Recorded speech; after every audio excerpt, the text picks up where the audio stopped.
রাজশাহীতে চুরির অভিযোগে 4 তরুণকে এক যুবদল নেতার কার্যালয়ে শাটার লাগিয়ে ঘণ্টার পর ঘণ্টা বেধড়ক পেটানো হয়েছে। শেষে ওই 4 তরুণের মাথার চুলও কেটে দেওয়া হয়েছে। আহত অবস্থায় তাদের পুলিশে সোপর্দ করা হয়। মারধর ও চুল কেটে দেওয়ার ঘটনার একটি ভিডিও সামাজিক যোগাযোগ মাধ্যমে ছড়িয়ে পড়েছে। 30 জুন রাজশাহী নগরের শাহ মখদুম থানাধীন এলাকায় এ ঘটনা ঘটে। এতে অভিযোগ উঠেছে রাজশাহী মহানগর যুবদলের সদস্য মোহাম্মদ শাকিলুর রহমানের কার্যালয়ে ঘটনাটি ঘটেছে। ছড়িয়ে পড়া ভিডিওতে দেখা যায় মারধরের সময় 4 তরুণ যন্ত্রণায় প্রাণ ভিক্ষা চাইছেন। পরে ট্রিমার দিয়ে মাথার চুলও কেটে দেওয়া হয়। ভুক্তভোগীদের পরিবারের অভিযোগ, স্থানীয় একটি দোকানের সিগারেট চুরির সন্দেহে ওই 4 তরুণকে মারধর করা হয়েছে। এই ব্যাপারে তারাও থানায় মামলা করার কথা জানান। আমাদের কিছুই জানায়নি। আচ্ছা আমাদের কিছু বলেইনি। আমরা তো গার্জেন, আমাদের তো জানানো উচিত। আচ্ছা আমাদের জানায়নি। গরুকে ওরকম মারে না, আচ্ছা আচ্ছা গরুকে কুত্তাকে এভাবে মারে না। আমার ছেলেরও কিন্তু ফুটেজ আসেনি, ওরা হেঁটে আসছে, এই ফুটেজটা দেখেছে তারা। এই উদ্যোগে আমার ছেলেকে নিয়ে যায় ইচ্ছা মতো, যে তাও ক্লাবে।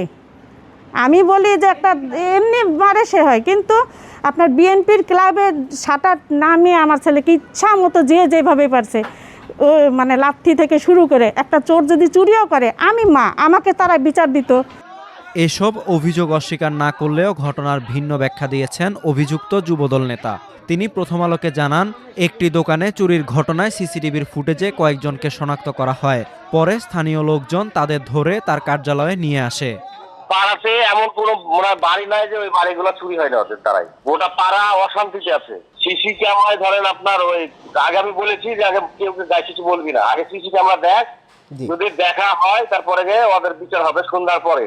নিয়ে তো ধরেন ওরা ফুটেজ দেখেছে, দেখে ধরেন দেখতে পেয়েছে ওদেরকে 2টা বেজে যায়, তখন এসে দেখছি যে আমার গোটা চেম্বার থেকে শুরু করে আশপাশে একবারে মহিলা পুরুষ মানে যত মানুষের এলাকার চুরি হয়েছে, আপনার আশপাশের এলাকা থেকে লোক পর্যন্ত চলে এসছে। ছুটাবো না, আমি এখন পুলিশকে ফোন দেবো। আমি একবার ভিতরে আসছি, একবার বাইরে আসছি, আমি পুলিশ আধা ঘন্টা থেকে ধরেন 1 ঘন্টা থেকে পুলিশও আসে না। এ বিষয়ে শাহ মখদুম থানার ভারপ্রাপ্ত কর্মকর্তা জানান, 4 তরুণের বিরুদ্ধে একটি দোকানে চুরির অভিযোগে মামলা হয়েছে। সিসি ক্যামেরায় ওরা চোর শনাক্ত করছে, ওই জায়গায় পরে এরা ধরে ওদের কাছে মামলা উদ্ধার করছে। পরে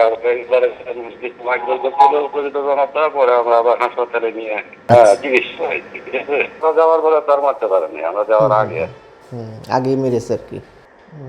উত্তেজিত জনতা মারলে বা কে মারছে কারা মারছে এটা তো আগে ডিটারমাইন করতে হয়েছে। পরিবারের কাছ থেকে কোনো অভিযোগ পাই, তারপরে হয়তো আমরা ব্যবস্থা নিতে হবে, এছাড়া তো আমরা নিতে পারবো না।